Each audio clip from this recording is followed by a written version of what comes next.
Selamat malam, saudara-saudara yang dikasih Tuhan. Selamat malam, Shalom. Jemaat Lifehouse International Seventh-day Adventist Church. Hamba-hamba Tuhan yang memberikan kesempatan, Dekan Fakultas Filsafat, Pendeta Nofri Keumpungan, dan juga pendeta-pendeta dari Bolmo. Saya ada kasih di grup pendeta-pendeta. Kalau orang masuk 90, tapi paling kalau 2 juga yang masuk so bagus. Ya. Dan juga banyak juga grup-grup saya kasih masuk. Nah, nanti kalau mereka ada dari Bolmong, ada dari Manado, ada ketua jemaat, ada pendetanya. Terima kasih banyak Ketua Wayne dan Ibu yang memberikan kesempatan ini. Ketua Wayne ini secara fisik dan rohani dia unggul. Badminton dia selalu menang dan rohani juga menang terus. Terima kasih untuk khusus bagi Bunda Torondek Norma. Ini dia punya jadwal tapi diberikan dia minta untuk saya bawakan. Saya juga ada di sini. Kita sudah doakan tadi pendeta dari Sumanti dan Ibu Joyce. Saya memang sengaja tag kepada Ibu Joyce karena didoakan tadi untuk pendeta Sumanti sehingga pendeta Sumanti diberkati Tuhan dan boleh pulang di rumah. Senior Pastor pendeta Yance Rumambi dan Mem, ada Pak Jeff di sini, ada Samuel, ada Dedek dari Manado, ada Junita, dan banyak sekali sudah semua sebut satu persatu, 30 bit khotbah itu. Terima kasih untuk kesempatan yang diberikan. Ibu Rumambi, saya boleh share screen kalau dibuka. Sementara saya adakan introduction. Terima kasih banyak untuk kesempatan ini. Ibu Nor juga, Torondek banyak memberikan kontribusi untuk pelayanan gereja. Di teristimewa untuk KKR-KKR. Saya dari Manado pernah datang ke Modo Indi untuk ikut KKR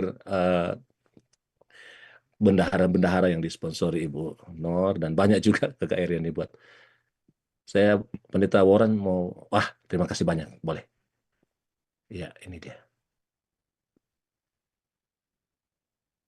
Terima kasih banyak. Dimnya Ya, saya boleh. restoran. Ya, terima kasih banyak, Ibu. Oke, Tuhan memberkati. Oke. Malam ini saya ambil judul khotbah God's Care yang saya ambil dalam 1 Petrus 5 ayat 7. Firman Tuhan berkata, casting all your care upon him, for he cares for you. Dalam bahasa Indonesia disebutkan, serahkanlah segala kekhawatiranmu kepadanya, sebab ia yang memelihara kamu. Kalau kita lihat, Tuhan itu sungguh amat baik bagi kita. Dia selalu memberikan apa yang kita inginkan, apa yang kita butuhkan dalam kehidupan kita. Baik susah, senang, dalam duka cita, dalam sakit yang kita derita, kalau kita bergantung kepada Tuhan, pasti Dia akan kabulkan permohonan kita. Teristimewa permohonan batin. Kadangkala tersakiti, tersolimi, terisolasi, tapi Tuhan tidak pernah membiarkan kita. Dia selalu memandang kita dan menolong dan memberikan pertolongan kepada kita. Dan pertolongannya tepat pada waktu yang kita butuhkan tentunya. Kalaupun belum, pasti ada yang Tuhan inginkan, ada yang Tuhan kehendaki untuk kita bergumul dan mendapatkannya. Saya ada pantun di sini mengawali khotbah ini. Pergi ke taman memetik melati, harumnya semerbak di pagi hari. Walau dunia penuh kekhawatiran, di hati Allah peduli. Walaupun dunia penuh kekhawatiran di hati, Allah peduli. Dia setia menemani kita tentunya. Amen. Ya, betul. Sekarang orang tak peduli pada Tuhan, dia peduli pada orang, apalagi kalau orang peduli pada dia. Waduh, sedang Pak Jeff, Wahongan, dia peduli kok dia angka kamari. Iya toh, Ibu Nor. Kita hidup Ya, di penuh tekanan. Banyak orang tersenyum di luar, tapi hatinya penuh dengan kekhawatiran. Ini hidup manusia, saudara-saudara yang kasih dalam Tuhan. Kekhawatiran dalam bahasa asli Alkitab, ini pentawar yang dia hebat di soal bahasa, tapi saya cuma ingin saya menyampaikan, bahasa perjanjian lama disebutkan deaga. Artinya beban yang menekan hati, atau tekanan batin, terusik, terisolasi. Itu sebabnya Amsal katakan, Amsal 12 ayat 25, Raja Salomo mengatakan kekhawatiran dalam hati membungkukkan orang. Orang Parepe bilang, kalau ada beban, kok nggak dapat kita atasi, tabongko-bongko itu. Itu sebabnya, mari kita datang kepada Tuhan. Dalam bahasa perjanjian baru, merimna.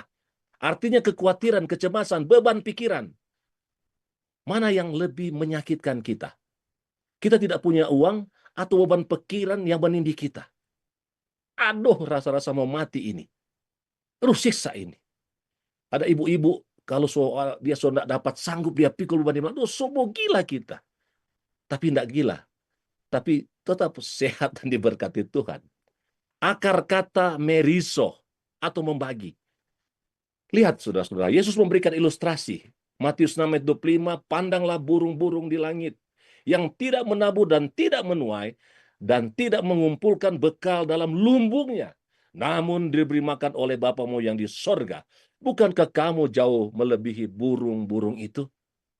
Burung pun Tuhan mengerti, memahami. Apalagi kita ciptaannya yang sangat mulia.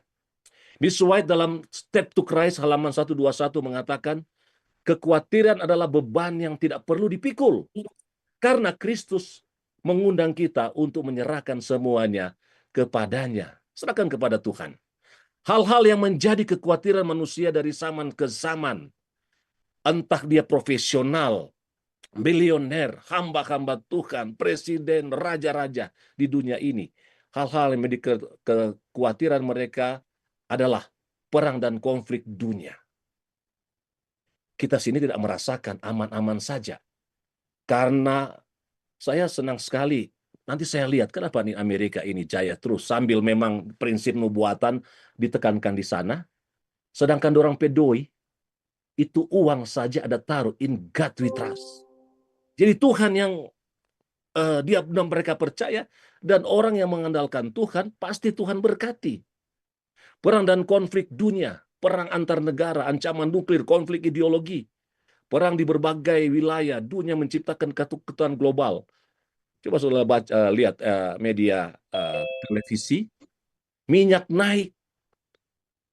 Orang dari negara satu ke negara lain, kalaupun perbatasan murah di satu negara, mereka lintas negara untuk mendapatkan bensin supaya mobil mereka boleh jalankan. Tapi Yesus katakan, ini yang terjadi, Yesus sudah katakan kepada murid-murid ribuan tahun yang lalu. Ketika mereka bercakap-cakap di atas bukit, kamu akan mendengar deru perang atau kabar tentang perang. Tapi belum kesudahan. Ini baru awal. Jadi perang yang terjadi ini, orang Advent sebenarnya senang. Karena mendahului kedatangan Tuhan, ada masalah-masalah ini yang terjadi. Yang berikut, krisis ekonomi, inflasi, pengangguran, ketidakstabilan keuangan. Banyak orang takut tidak bisa memenuhi kebutuhan hidup. Wahyu 6 ayat 6 menggambarkan kelangkaan dan krisis ekonomi di berbagai negara sudah rasakan. Tapi kita bersyukur karena kita diprotek oleh Tuhan. Sampai sekarang makan dan pakai kita tercukupi, bahkan berkelebihan. Itu sebabnya banyak dari kita di Amerika yang mengadakan KKR di Manado di Indonesia. Ini tahun ini banyak sekali saudara-saudara. Kenapa? Kita dipanggil untuk menjalankan pekerjaan Tuhan, misi penyelamatan jiwa. Sambil kita untuk kebutuhan makanan pakai kita juga Tuhan mintakan untuk menginjil. Penyakit dan kesehatan, pandemi, penyakit baru, kesehatan mental, ketakutan akan kematian dan penderitaan. Kita selalu berdoa supaya kita sehat. Mengapa? Miss White menyebutkan umat Tuhan diinstruksikan untuk sehat. Supaya pada waktu Tuhan datang, kalau kita masih sehat, kita boleh melihat dia datang pada kali yang kedua. Itu Tuhan suka. Lukas 21 ayat 11, akan ada penyakit sampar, Banyak masalah yang terjadi di atas dunia ini, saudaraku. Bencana alam, gempa bumi, banjir, perubahan iklim ekstrim semakin sering dan tidak terduga. Matius 24 ayat 7, akan ada gempa bumi di berbagai tempat. Ini sudah disampaikan lebih dahulu. Jadi kita yang bersyukur, karena Tuhan tidak lama lagi akan datang di awan-awan permai. Kalau orang Advent, kalau dia takut, dia masih cinta nih dunia, dia nih mau ke atas. Dia suka Obadiah yang Jos ini sampai mati. Tapi kalau tuh orang bersyukur kepada Tuhan, bahwa semua tanda-tanda yang terjadi ini menyatakan bahwa Tuhan semakin dekat datang, tuh orang puji Tuhan. Bersyukur kalau live house sudah ada gereja, kon Tuhan datang. Kalaupun belum ada gereja, bersyukur juga. Karena gereja tempat di mana kita berhimpun untuk mengadakan kewajiban pelayanan bagi Tuhan. Saya senang sekali Ibu Rumami bilang tadi, kita harus doakan anak-anak muda. Karena mereka adalah penerus generasi. Saya di bidang itu. 3.500 siswa di Manado, cuma khusus Manado dan Maluku Utara. 80% mereka bukan orang Advent yang sekolah di sekolah kita. Jadi Pathfinder ini mengajarkan 80% Bible study. Ya. Jadi waktu diajarkan kepada mereka, dan itu sudah menjadi kurikulum dari divisi, khususnya Uni Timur. Jadi itu Pathfindering adalah pola pengajaran yang diberikan kepada anak-anak, menuntun mereka untuk tetap dalam setia kepada Tuhan, dan tetap menjalankan pekerjaan Tuhan, dan banyak mereka yang dibaptis. Kita keluarkan uang begitu banyak, kadang-kala cuma 1, 2, 10. Tapi dengan adanya pelatihan Pathfindering ini, anak-anak sudah di sekolah. Guru-guru mengajarkan itu 2 jam setiap minggu. Tentang Bible study, tentang Yesus, tentang doktrin kita. Dan banyak mereka yang baptis oleh karena kegiatan Pathfindering. Saya ditanyai, pendeta, kalau begitu orang di gereja kan ada anak-anak muda. Bukan begitu. Yang menjadi contoh adalah Master Guide. Dan semua ibu-ibu, semua bapak-bapak, umur 18 tahun sampai dia masih bisa membaca dan dia masih bisa mengajar, itu Master Guide. Mereka dilantik untuk mengajar anak-anak kita. Anak-anak kita disuruh, nanti PPA ya dek, kadang-kala kan, ke pemuda Advent. Kita sendiri tidak mau pergi. Kenapa kita tidak pergi? Kita tidak ada kegiatan jaga di sana. Tapi kalau kita Master Guide, kurikulum kita adalah General Conference, bertahun-tahun kita tidak pernah kehabisan bahan ajar. Malah ketika kita adakan ibadah siang, kita makan bersama. Sesudah itu, kita adakan kegiatan kelas kemajuan sampai tutup Sabat. Tetap ada pelayanan di sana. Itu untuk menyegah supaya kita boleh menikmati berkat hidup. Saya ingat Mem Wulur, Inarai, dia mengajar dengan di SMP Advent Unpad sampai dia datang di sini. Itu Pathfinder dulu di sana bagus. Sampai sekarang Pathfindernya abad luar biasa karena banyak anak-anak yang non-Advent dibaptis oleh karena mengikuti Bible study ini. Kejahatan dan ketidaknyamanan, kriminalitas meningkat, kekerasan, rasa aman dan masyarakat berkurang. 2 Timotius 3 ayat 1-3, manusia menjadi kejam, tidak lagi mengasihi. Kerusakan moral dan iman, nilai kebenaran semakin kabur, banyak orang meninggalkan Tuhan. Syukur kita tetap konsisten di dalam Tuhan. Matius 24 ayat 12, kasih kebanyakan orang menjadi dingin. Tekanan hidup dan masa depan, pendidikan, pekerjaan, keluarga, ketakutan akan masa depan yang tidak pasti. Itu sebabnya Filipi 4 ayat 6, jangan hendaknya kamu khawatir tentang apapun juga. Bill White menyatakan dalam The Great Controversy halaman 622, kesusahan yang akan datang ke atas dunia akan begitu berat sehingga banyak orang akan diliputi ketakutan. Tetapi mereka yang percaya kepada Tuhan tidak perlu takut karena Tuhan adalah perlindungan mereka. Sampai detik ini saudara-saudara tidak perlu takut. Mau bom sini, mau bom sana, dengar-dengar perang, kita sudah memahami. Memang kita diliputi rasa takut, tapi Tuhan katakan, Pena Inspirasi mengatakan, mereka yang percaya kepada Tuhan tidak perlu takut. Mari kita lihat solusi dalam memahami maksud Tuhan sehubungan dengan kekhawatiran ini. Bahasa Ibrani salak artinya membuang, melemparkan beban, tidak dipegang. Mazmur 55 ayat 23, serahkanlah kekhawatiranmu kepada Tuhan, maka ia akan memelihara engkau. Tidak untuk selama-lamanya dibiarkannya orang benar itu goyah. Kadangkala, saudara-saudara, melihat ayat ini, itu beban, Torang jabuang pa orang. Sehingga, kenapa dorang sebabku salah di gereja? Karena kita punya beban saya misalnya, ada beban saya, rumah tangga yang amat berat. Saya bukan ceritakan kepada Tuhan, saya tidak lempar ke atas, throw out to God. Orang lempar pak orang. Akhirnya orang bercerita tentang orang pe beban, jadi cerita di berbagai-bagai mulut. Akhirnya orang sendiri yang bilang, aduh, kenapa kita so terisolasi? Kita tidak mau buang kepada Tuhan. Ini throw out artinya beban kita jangan kita buang ke bawah. Jangan ke samping kiri, ke samping kanan, buang kepada Tuhan. Bilang, Tuhan ini beban saya. Karena hanya Tuhan yang bisa bikin solusi yang boleh memberikan jaminan kelegaan bagi kita. Manusia tidak bisa. Beban saya kasih sama Ibu Nor. Bu Nor, kita kok ada masalah kasih. Kita begini begitu. Boleh selesaikan? Ibu Nor bilang begini, oh tercita apa orang Jo. Jadi itu DP beban bukan lagi, itu beban lebih menindih. Tapi Tuhan katakan throw out, buang ke atas, jangan ke samping, ke kanan atau ke bawah, tapi beban itu buang kepada Tuhan. Serahkanlah, dia bilang, epirisantes, dari akar kata epiripto, epi ke atas, ripto melempar. Jadi kita lemparkan seluruh beban pikiran ke atas kepada Tuhan tanpa ditahan-tahan sedikit pun. Bersyukur pendeta hamba Tuhan yang sahabat saya, pendeta Dani, keluarga Sumanti ini. Ketika dia buang beban kepada Tuhan ke atas, dia serahkan kepada Tuhan. Tuhan bertindak dan memberikan kesembuhan bagi hamba Tuhan ini. Filipi 4 ayat 6, janganlah hendaknya kamu khawatir tentang apapun juga. Tetapi nyatakanlah dengan segala hal keinginanmu kepada Allah dalam doa dan permohonan dengan ucapan syukur. Ayat 7. Damai sejahtera Allah yang melampaui segala akal akan memelihara hati dan pikiranmu dalam Yesus Kristus. Bapak Gereja Agustinus dari Hippo, dia mengatakan, hati kami gelisah, beban hidup menindih. Kami bangun dan menenggara ke atas di mana Tuhan ada, sampai kami beristirahat di dalam Dia. Mau mati sekalipun, serahkan pada Tuhan.